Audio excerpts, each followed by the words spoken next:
তুমি একটা পিচ্ছি মেয়ে, তুমি বিয়ের কি বুঝবে? আমার সকল কাজ কি তুমি পারবে? তোমার তো বিয়ের বয়স হয়নি, তাও তুমি বিয়ে করতে পাগল হয়ে গেছো কেন? পিচ্ছি মেয়েটি তখন বলল, আপনার স্ত্রীর থাইকা আমি বেশি পারবো। আপনার কতটুকু ক্ষমতা আছে আমার তা দেখার আছে। আমি পিচ্ছি মেয়ের মুখে এরকম কথা শুনে অবাক হয়ে গেলাম। একটা বাচ্চা মেয়ে বলে কি? মেয়েটা আরো বলল, আপনি আমায় বিয়ে করে দেখেন আমি কি করি। আমি তখন পিচ্ছি মেয়েটাকে বললাম, ঠিক আছে, তাহলে আমি বিয়ের আগে তোমার একটা পরীক্ষা নিতে চাই। যদি পাশ করো তাহলে আমি তোমায় বিয়ে করব। মেয়েটা বলল, আপনার যে কোনো পরীক্ষায় আমি পাশ করতে পারবো। তারপর আমি পিচ্ছি মেয়েটাকে নিয়ে হোটেলে গেলাম। পিচ্ছি মেয়েটা রাতে আমার সাথে। আমার তো বিশ্বাস হচ্ছে না, কি করে সম্ভব এই বাচ্চা মেয়ের ধারা। বাকি ঘটনাটি গল্পতেই বলছি। 2 দিনের ছুটিতে বাসায় এসে হতভম্ব হয়ে বসে আছি আমি। যাকে খালাতো বোন কম নিজের বোন বলে জেনে এসেছি ছোটবেলা থেকে, সেই পিচ্চি হিমার সাথে আমার মা আমার বিয়ে ঠিক করেছে। আর বলেছে বিয়ে না করলে সে নাকি মরে যাবে। ও আচ্ছা, আমার পরিচয়টা দেই। আমি মানিক, বিসিএস এ প্রশাসন ক্যাডারের সহকারী কমিশনার পদের সেই 323 জনের মধ্যে একজন। যেখানে সরকারি চাকরি মানেই সোনার হরিণ, সেখানে বিসিএস প্রাপ্তরা হলো হীরার খনি। না, এটা আমার মতামত নয়। আমি বিসিএস পাওয়ার আগেও যেমন সাধারণ ছিলাম, এখনো তাই আছি, তবে মানুষজনের ভাবসাব এ নিজেকে অসাধারণ ভাবতে হয় খানিকটা। সে যাক থাক ভেবেছিলাম এবার মাকে হাসনার জন্য রাজি করাবো। কিন্তু যখনই আমি হাসনার কথা তুললাম, সাথে সাথে মায়ের চেহারা আগুনের মতন জ্বলে উঠল। আমি এবারও তাকে আমার ডিসিশন দিলাম না, কেবল তার ডিসিশনের জন্য কিছুক্ষণ দাঁড়িয়ে রইলাম। কিন্তু তারপর মা যা বলল তা তো অসম্ভব। আমার পিচ্চি খালাতো বোনকে আমি বিয়ে করব কি না সেটা নিয়ে আমার মায়ের মাথা ব্যথা নেই। আমার মায়ের মাথা ব্যথা হলো একজন 28 পার হওয়া মেয়ের সাথে আমার বিয়ে কথা ভাবতে পারাটা মায়ের কাছে অসম্ভব বলে মনে হতো। হ্যাঁ, ওর সাথে সম্পর্কের প্রায় 9 বছর হতে চলল। এই 9 বছরে মেয়েটা আমার অসীম অবহেলা সয়েও আমাকে ভালোবেসেছে। আমি রাতের পর রাত তাকে বলেছি আমি পড়া শেষ করে কল দিচ্ছি, থামো। তারপর আমি পড়তে পড়তেই ঘুমিয়েছি। সে তার মতন অপেক্ষায় থেকেছে আমার। এসব তো বলছি অনার্স শেষ করার পরের গল্প, তার আগেও এমন অনেক ঘটনা আছে যা এই মেয়েটা মুখ বুঝে সয়ে গেছে। কেবল এতটুকুই বিশ্বাস রেখে দিন শেষে আমি তার। সে বয়স বাড়িয়েছে আমার জন্য, তার বাবার শাসন, মায়ের রাগ, বিয়ের খানেক সম্বন্ধ। বয়স পার হয়ে যাওয়ার দোহায় কোনো সমস্যা দেখিয়ে সে আমাকে ধরে রাখতে চায়নি। বরং সবসময় আমি যেটা পারবো না বলছি সে বলছে আমি জানি তুমি পারবে। মেয়েটা কিছু কারণে আমি উপেক্ষা করতে করতেও পারিনি। বহুবার তার কথা ভেবে তাকে বলেছি তুমি বিয়ে করে নাও। তার সেই এক কথা, বিয়ে করলে তোমাকেই করব, নয়তো না। এই কথাটা খানিকটা স্বস্তি দিত আমাকে। আজকাল সে আমার উপেক্ষা সহ্য করে, অবহেলা মেনে নেয়। যেতে চাইলে আটকায় না, কল না ধরলে আর পরে কল দেয় না। 9টা বছর অপেক্ষা করতে করতে মেয়েটার অপেক্ষা করার মতন কঠিন একটা রোগ হয়ে গেছে বোধ হয়। আমি জানি মেয়েটা কষ্ট পায়, রাতভর কাঁদে, সমাজের সব কথা, বাড়ি থেকে বিয়ের চাপ, সবটা হাসি মুখে মেনে নিয়ে মেয়েটাও খুব ক্লান্তি বোধ করে। মাঝে মাঝে আমাকে বলে, মানিক কিছু কথা ছিল। আমি জানি কি কথা, তবে মায়ের আপত্তির কথা বারবার তাকে শোনাতেও ভালো লাগে না আমার। তাই প্রায় দিন তার কল অ্যাভয়েড করি। হঠাৎ একদিন কল করে বলি, আর বলো না, খুব ব্যস্ত ছিলাম একদিন। তারপর সে নরম ভাবেই বলে, আমি জানি তো, বিসিএস ক্যাডারের অনেক রকমের ব্যস্ততা থাকে। যাই হোক, পরের ক্লাসের জন্য বসে আছি, সময় হয়ে গেছে, রাখছি বলে কেটে দেয়, কথা বাড়ায় না। আর সে আগে ঢাকা থেকে বাড়িতে আসলে তার জন্য সময় বের করে দেখা করতাম, আজাকাল সেটাও কমিয়ে দিচ্ছি। মায়ের কিছু কথার প্রভাব আমার উপরেও পড়ে গেছে।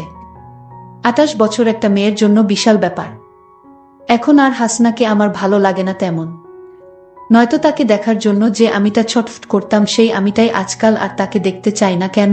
নাকি টাকা ইনকাম আর ক্যারিয়ার হওয়ার পরে মানুষের চিন্তা ভাবনা আচমকাই বদলে যায়? আজকাল এসব আজব চিন্তা ভাবনা মাথায় ঘুরতে থাকে সবসময়, কিন্তু সেসবকে আমি সময় দেই না। ঘাড়ে চড়ে বসার একটা সুকটান দেয়ার তাগিদে বাসা থেকে বের হলাম। তারপর অনেকদিন পরে এক মুহূর্তের জন্য হাসনাকে ছাড়া অন্য কাউকে নিয়ে ভাবতে শুরু করলাম। আকাশ মেঘলা হয়ে আসলো, হয়তো একটু পরেই বৃষ্টি শুরু হবে। আমি স্কুলের পাশের মাঠটায় বসে একা একা অন্য কাউকে নিয়ে ভাবছি। স্কুল ছুটির পরের বৃষ্টিতে কত ভিজেছি আমরা না? এটা আমার মনে পড়তো না। সদ্য কিছু ছেলে মেয়েকে দেখছি ভিজতে ভিজতে বাসার দিকে যেতে। একটা 2 বেনি করা মেয়ের দিকে চোখ যেতেই তার লাজুকতা দেখে বুঝলাম পাশের ছেলেটাকে সে খুব ভালোবাসে। কিন্তু এই মেয়েটা কি জানে প্রতিষ্ঠিত হওয়ার পরে ছেলেটা তাকে ছেড়ে দিবে? এই ভেবে কিছুটা মন খারাপ হয়ে গেল। তারপর মনে হলো আচ্ছা আমিও তো একই কাজ করছি। অতঃপর আর সেখানে বসে থাকলাম না। ঘড়িতে সময় তখন 2:30। হাসনাকে এখন স্কুলে গেলে পাওয়া যাবে, আমি সোজা ওর স্কুলের উদ্দেশ্যে চলে গেলাম। ও সেখানে চাকরি করে আজ প্রায় 5 বছর। গেটের সামনে রিক্সা থামতেই হাসনার সাথে আমার চোকাচোকি হলো। ইশারায় বললাম উঠে বসতে, তারপর তার দিকে চোখ ফেরাতেই এই প্রথমবারের মতন উপলব্ধি করলাম চোখের নিচের ডার্ক সার্কেলগুলো। এগুলো যেন সাক্ষী তার রাতের পর রাত না ঘুমানোর। তারপর তার দিকে যতবার তাকালাম কেবল মনে হতে লাগলো এই মেয়েটাকেই তো একসময় খুব ভালোবাসতাম। এর জন্যই তো পাগলামো করতাম। তাহলে পাশাপাশি রিক্সায় বসেও আজ আমাদের এত দূরত্ব কেন? হাসনা এখন আর আমার সাথে কথা বলা, দেখা করা, ফুচকার আবদার এসবের জন্য জেদ করে না কেন? রিক্সাটা হাসনার বাড়ির সামনেই থামাতে বললাম, ও কিছুই বলল না, নেমে গেল। আমি বললাম আজ সন্ধ্যায় রিক্সায় ঘুরবো, নীল শাড়িটা পরে রেডি থেকে নিতে আসবো। ও এবার মুচকি হেসে বলল অপেক্ষা করব, তারপর বাড়ির ভিতরে চলে গেল। আমি বাসায় এসে একটা ঘুম দিলাম, কারণ আপাতত মাথা কাজ করছে না, একটা ঘুম দরকার। প্রায় 8টা বাজে। ঘুমের ভাবটা কাটতেই আবারও ফোন বাজতে লাগলো। ফোন ধরেই বললাম, বলো। এমন কেন করো মানিক? কি করলাম? তোমার আসার কথা ছিল না? শরীর ঘুমাচ্ছিলাম, 10টা মিনিট আসতেছি বলে কেটে দিলাম। তারপর হাসনার দেয়া খুব পছন্দের সাদা পাঞ্জাবিটা গায়ে দিলাম। ঘর থেকে বের হতেই মায়ের সামনে পড়লাম। তারপর মা বলল, ফকিরের বাচ্চা, এত কাপড় থাকতে ওই ফালতু মেয়ের দেয়া পাঞ্জাবিটাই তোর গায়ে দেয়া লাগবে কেন? কোথায় যাওয়া হবে? না তোর বাসায় মানুষ আসবে, একটু পরেই বের হোস না। টেবিলে প্লেট রাখতে রাখতে এসব বলল মা। আমি বললাম, বড় আপা আসবে নাকি? মা বলল, তোর খালারা আসবে, তোর তো ছুটি নাই, তাই আজকে রাতেই বিয়ের সবটা করে নিতে চায়। আমি অবাক হলাম, তবে কিছু বললাম না। আবার রুমে এসে কিছুক্ষণ বসে থাকলাম। তারপর হাসনাকে কল দিয়ে বললাম, নিয়ে বের হও, আর তোমার ভোটার আইডিটা একটু দরকার আছে, নিয়ে এসো মনে করে। ও বিশেষ কিছু জানতে চাইল না, বলল আচ্ছা। তারপর আমি এখন ওকে নিয়ে কাজী অফিসে বসে আছি। কাগজপাতি ঠিক হলেই আমরা বিয়ে করব। হাসনার চোখে হীরের চেয়ে বেশি ঝলকানি, আজ যেন ওকে একটু বেশিই সুন্দর লাগছে, একদম হুরদের চেয়েও বেশি সুন্দরী। বিয়ে পাত চুকিয়ে আমি হাসনাকে নিয়ে বাড়ি ফিরলাম। দরজায় দাঁড়াতেই সবাই আমাদের দেখে হতরম্ব। মা ওকে দেখেই যা নয় তা বলা শুরু করে দিল। বড় আপা এগিয়ে এসে হাসনাকে বাড়ির ভিতরে সোফায় নিয়ে বসালো। তারপর বলল, এতদিনে একটা কাজের কাজ করেছিস ভাই। মা আপার কথায় অগ্নিমূর্তির ন্যায় বিগড়ে গেল।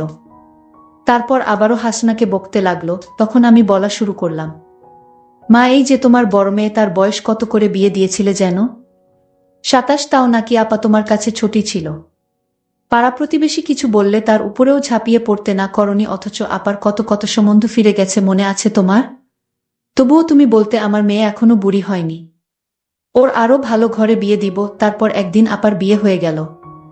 তখনও তোমাকে বলতে শুনতাম মেয়েটাকে আরো কিছু দিন রাখতে পারতাম। তোমার মেয়ে 28-এও তোমার কাছে খুকি ছিল, অথচ কথাটা যখন তোমার ছেলের ঘাড়ে এসে পড়ল, তখন অন্যের মেয়েটা বুড়ি। আজকে যদি আমি ভালো পজিশনে না থাকতাম, ভালো টাকা স্যালারি না পেতাম, তখনও কি তোমার মতবাদ এমনই থাকতো? কই, আজ থেকে 5 বছর আগে যখন ওকে তোমার সাথে পরিচয় করিয়ে দিলাম, তখন তো তুমিই ওকে বলেছিলে এমন চাঁদ মুখকে কেউ পছন্দ না করে থাকতে পারে। তাহলে আজকেন সেই পছন্দের মেয়েটাকে তোমার কাছে বুড়ি অসুন্দর লাগে? সেই মুখেই আজ কেন বয়সের ছাপ পড়ছে বলে লাগে? কারণ আজ তোমার ছেলে প্রতিষ্ঠিত, নাকি তুমি কয়েক হাজার টাকার মুখ বেশি দেখছো বলে? বেশি কিছু চাইনি মা, মেয়েটা আমার জন্য অনেক কিছু খুইয়েছে। একজন মেয়ের বিয়ের বয়স 18 পেরোতেই হয়ে যায়, সেখানে মেয়েটা আমার এত অবহেলা অবজ্ঞা উপেক্ষা সয়েও থেকে গেছে। শুধু আমার নয়, তোমার মতন অনেকের কাছেই তাকে এসব শুনতে হয়েছে, এমনকি সেই তালিকায় তার পরিবারও রয়ে যায়। ওকে আমার জন্য মেনে নিও না মা, মন থেকে মেনে নাও, নয়তো এই সাংসারিক আগুনে আমরা সবাই পুড়ে যাব। মেয়েটা অনেক স্বপ্ন নিয়ে ঘর ছেড়েছে মা, মেনে নাও বলে পায়ে বসে গেলাম। আমার দেখা দেখি হাসনাও এসে মায়ের পায়ের কাছে বসে পড়ল। মা কিছুক্ষণ চুপচাপ দাঁড়িয়ে থেকে আপাকে বলল খালাদের খাইয়ে দিতে, তারপর সে তার রুমে চলে গেল। আমরা আরো কিছুক্ষণ ওভাবেই বসে থেকে নিজেদের দিকে হতবাক হয়ে তাকিয়ে রইলাম। প্রায় 6 মাস কেটে গেছে বিয়ের, এখন আর আমি হাসনাকে অবহেলা করি না। হাসনা আবারও আগের মতন বকবকিয়ে দিনভরের গল্প শোনায়। মা কি বলল কি করলো, আমি প্রায় বলি ঢাকায় আসো সংসার করি, তার এক কথা আমার সংসার ফেলে যাওয়ার জো আছে। মা একটু 19-20 হলেই হাসনা মা কই গেলি বলে বাড়ি মাথায় তুলে রাখে। তেলচুন পান সব কিছুতেই আমি তাহলে বলো এমন সংসার ছেড়ে কোথাও যাওয়া যায়? আমি কেবল হাসি আর ভাবি এই মেয়েটাকে ঠকালে আমি যে নিজেই ঠকে যেতাম। তার কিছুদিন পর আমার খালা বাড়িতে এসে জোরে জোরে চিল্লাতে লাগলো আর বলতে লাগলো, আমার মেয়ের সাথে বিয়ের কথা ছিল, আর আজ তোমার ছেলে একটা বুড়ি মেয়েকে বিয়ে করে এনেছে। এ আমি কিছুতেই মেনে নিতে পারি না। আমার মেয়ে কি কম সুন্দর নাকি? এবার লেখাপড়ায় 2 পয়েন্ট পাইছে, হয়তো তার বয়স কম দেখায়, বাচ্চা মেয়ে তো কি হয়েছে? এর চাইতো কম বয়সী মেয়েরা কি সংসার করতেছে না? খালার মুখে এরকম কথা শুনে আমি অবাক হয়ে গেছি। আমার মাকে বলছে, তুই বোন হয়ে আমার সাথে এরকম বেইমানি করতে পারলি? মা বলল, আমি তো বেইমানি করিনি, আমার ছেলে ভালোবেসে বিয়ে করেছে। আমার ছেলের পছন্দের বাহিরে তো আমি কিছু সিদ্ধান্ত নিতে পারি না। খালা বলল, তাহলে আগে কেন কথা দিয়েছিলে? এখন তো আমার মেয়ে দানাপানি ছেড়ে মরতে বসেছে। মা বলল, এখন আর কি করার আছে আমার বলতো? তোর মেয়েকে বুঝা। খালা বলল, আমার মেয়ের যদি কিছু হয় তাহলে আমি কিন্তু মা ছেলে কাউকে ছাড়ব না। খালার মুখে এরকম কথা শুনে আমি একটু চিন্তায় পড়ে গেলাম। আমি জানি খালা এখন আমার বড় চাকরি হয়েছে, তো তাই আর লোকটাকে সামলাতে পারছে না। আমি এসব ভাবতে লাগলাম। আমার মাকে বললাম, মা তুমি কিছু চিন্তা করো না, তোমার বোনের পিচ্ছি মেয়েকে আমি সব বুঝিয়ে বলবো। আমি আশা করছি সব ঠিক হয়ে যাবে। মা বলল, তাই যেন হয় বাবা। মেয়েটা যদি কিছু করে বসে তাহলে তো তোর উপর ঝামেলা হতে পারে। আমি বললাম, মা এ নিয়ে তুমি কোনো চিন্তা করো না, কিভাবে কি করতে হয় আমার সব জানা আছে। তারপর একদিন খালার পিচ্ছি মেয়েটা হঠাৎ আমাদের বাড়িতে আসলো। আমি তাকে বললাম, আসো তুমি আমার ঘরে আসো। পিচ্ছি মেয়েটা আমার রুমে আসলো। আমি তাকে বসতে বললাম, দেখলাম মেয়েটা কাঁদছে। আমি বললাম, এই মেয়ে তুমি কাঁদছো কেন? মেয়েটা বলল, আমি আপনাকে ভালোবাসি তাই। আমি বললাম, তোমার কি ভালোবাসার বয়স হয়েছে? আর তোমার বিয়ের বয়স হয়নি, এখনই বিয়ের জন্য এত পাগল হয়েছ কেন? পিচ্ছি মেয়েটা বলল, আপনার স্ত্রীর চাইতে আমি আপনাকে বেশি সময় দিতে পারবো। আমার বয়স কম হলেও বিয়ের সকল কার্যক্রম চালিয়ে যেতে পারবো। আমি তো এই পিচ্ছি মেয়ের কথা শুনে অবাক হয়ে গেলাম। ছোট একটা মেয়ে বলে কি? তার মাথায় তামায়ে কি ভূত চাপিয়ে দিচ্ছে নাকি? আমি তখন পিচ্ছি মেয়েটাকে বললাম, আচ্ছা ঠিক আছে, তুমি কিছুদিন অপেক্ষা করো, আমি তোমায় বিয়ে করব। তুমি হবে আমার দ্বিতীয় স্ত্রী, এতে কি তোমার আপত্তি আছে? পিচ্ছি মেয়েটি বলল, আমি শুধু আপনাকে চাই, বিয়ের 1 মাস পর আমায় বিদায় দিয়ে দিয়েন, তাও আমাকে বিয়ে করুন, নইলে আপনাকে ছাড়া আমি বাঁচতে পারবো না। পিচ্ছি মেয়ে এসব কি বলে 1 মাস পর চলে যাবে, তাও তাকে বিয়ে করতে হবে? আমি তো কিছুই বুঝতেছি না, মেয়েটির মাথায় কি সমস্যা আছে নাকি? আমি মেয়েটাকে বললাম, তোমার 1 মাস হলেও চলবে, আর তুমি কিন্তু ছোট, তুমি আমার সকল চাঁদোয়া পূরণ করতে পারবে কি? পিচ্ছি মেয়েটা বলল, একবার আপনার দায়িত্ব দিয়ে দেখেন আমি পারি কিনা। মেয়েটির প্রত্যেকটা কথা আমার কাছে অদ্ভুত বলে মনে হচ্ছে। পিচ্ছি মেয়ের মুখে এসব কথা মানায়? আমি বললাম, ঠিক আছে, আমি তোমাকে পরীক্ষা করতে চাই। মেয়েটা বলল, কি পরীক্ষা করবেন? আমি বললাম, আমি যে তোমাকে বিয়ে করব সেটা আপাতত আমার স্ত্রীকে জানানো যাবে না। বিয়ে হয়ে গেলে পরে জানলে কোনো সমস্যা নাই, কিন্তু আগে যদি তুমি আমার পরীক্ষায় পাশ করতে পারো তাহলে আমি তোমাকে বিয়ে করতে পারবো। মেয়েটি বলল, কি পরীক্ষা? আপনি যে পরীক্ষা দিবেন সেই পরীক্ষায় আমি পাশ করতে পারবো। আমি বললাম, তাহলে তুমি আমার সাথে একদিন দূরে কোথাও যেতে হবে। সে বলল, আপনি জেনে বলবেন সেখানেই যাব।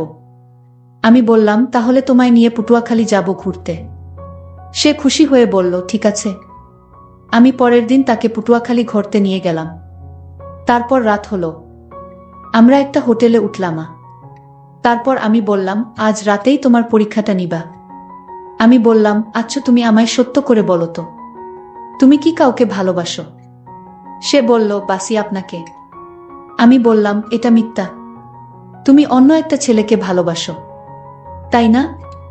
সে বলল, না, আমি আপনাকে ছাড়া কাউকে ভালোবাসি না। তারপর যে ছেলেটি তাকে পাগলের মতো ভালোবাসত সেই ছেলেটিকে আমি ডাক দিলাম, দিদার তুমি আসো তো, দিদার তুমি সব খুলে বলো। দিদার বলল, স্যার আপনার খালাতো বোন আমায় পাগলের মতো ভালোবাসত, কিন্তু আপনার যখন বড় চাকরি হয়ে গেছে তখন আপনার খালা তাকে আপনার কাছে বিয়ে দিতে চায়। আপনার খালা বলল, দরকার হয় একদিনের জন্য ওকে বিয়ে কর, কারণ তার সম্পত্তির ভাগ আমি চাই। আপনার খালা একজন লোভী মানুষ। আমি তখন পিচ্ছি মেয়েটাকে বললাম, এসব কি বলেছে ছেলেটি? পিচ্ছি মেয়েটি বলল, আমার কোনো দোষ নাই, সকল দোষ আমার মায়ের। কারণ আমি মায়ের পরামর্শে আমি আপনার সাথে বিয়ের নাটক করতে বাধ্য হয়েছি। আপনি আমাকে ক্ষমা করে দেন। আমি পিচ্ছি মেয়েটাকে বললাম, আমি তোমায় মাফ করতে পারি, তবে আমি তোমাকে 2 বিঘা জমি তোমার নামে বিক্রি করে দিলাম। আর সেই টাকাটা দিয়ে তোমরা দুজন বিয়ে করে সুখে থাকো। আমি বুঝি ভালোবাসার কি মর্ম। পিচ্ছি মেয়েটি বলল, আপনি আমাকে ক্ষমা করে দেন। বন্ধুরা, আজকের গল্পটি কেমন লাগলো তা অবশ্যই কমেন্ট করে জানাতে ভুলবেন না। আর এরকম নতুন গল্প পেতে আমাদের চ্যানেলটিকে সাবস্ক্রাইব করে পাশে থাকবেন। ধন্যবাদ।